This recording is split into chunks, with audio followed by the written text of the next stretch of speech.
যুদ্ধক্ষেত্র থেকে পিছিয়ে যাওয়া এবং যুদ্ধক্ষেত্র থেকে পালিয়ে যাওয়া। এটিও একটা আর্ট, বিশাল আর্ট। এই পৃথিবীতে যত বিখ্যাত গেরিলা যোদ্ধা রয়েছেন, যেমন চে গুয়েভারা, ধরুন নেলসন ম্যান্ডেলা, তারপর শেরশাহ, আমাদের পাক ভারত উপমহাদেশকে বললে সারা দুনিয়ার কিংবদন্তির শাসক শেরশাহ। ওনারা সবাই খুব বিখ্যাত গেরিলা যোদ্ধা ছিলেন এবং সম্মুখ যুদ্ধের চাইতে গেরিলা যুদ্ধ দিয়েই কিন্তু তারা ক্ষমতার শীর্ষ পর্যায়ে পৌঁছে গেছেন। আরও একজন লোক ছিলেন, ইখতিয়ার উদ্দিন মোহাম্মদ বিন বখতিয়ার খিলজি।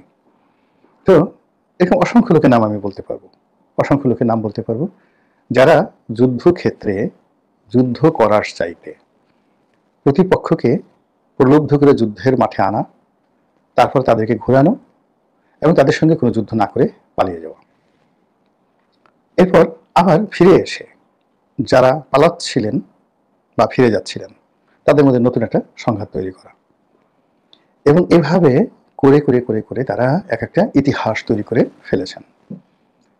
এই কারণে বলা হয় যে যুদ্ধ যেমন একটি সফলতা, যুদ্ধ যেমন একটা কৌশল, যেমন একটা আর্ট, তেমনি যে কোনো যুদ্ধে সৈনিকদেরকে কিভাবে পালাতে হয়, পশ্চাৎপদ হতে হয়, এটা জানতে হবে।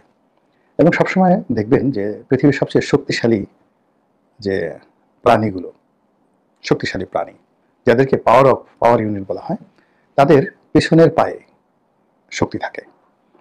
যেমন ঘোড়া, আপনি দেখবেন যে ঘোড়া যত শক্তি তার পিছনের পায়ে, এবং ঘোড়ার একটা লাথি সঙ্গে সঙ্গে একটা কুমির মারা যায়।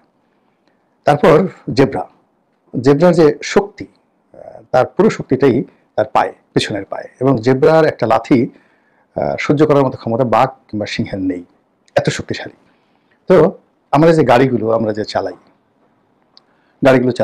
দেখবেন যে ফ্রন্ট এক্সেল, রিয়ার এক্সেল, এবং যত গাড়ি যত শক্তিশালী হর্স পাওয়ার, সেই হর্স পাওয়ারের মধ্যে 4 হুইল ড্রাইভে তাদের পেছনের চাকাতে শক্তি বেশি থাকে।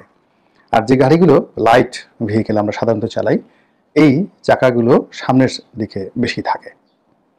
আবার ধরুন মানুষের ক্ষেত্রে যদি আপনি ধরেন, যারা বক্সিং করেন, মারামারি করেন, তলোয়ারবাজি করেন, তারা হাতকে শক্তিশালী করেন, পেশিবহুল করেন।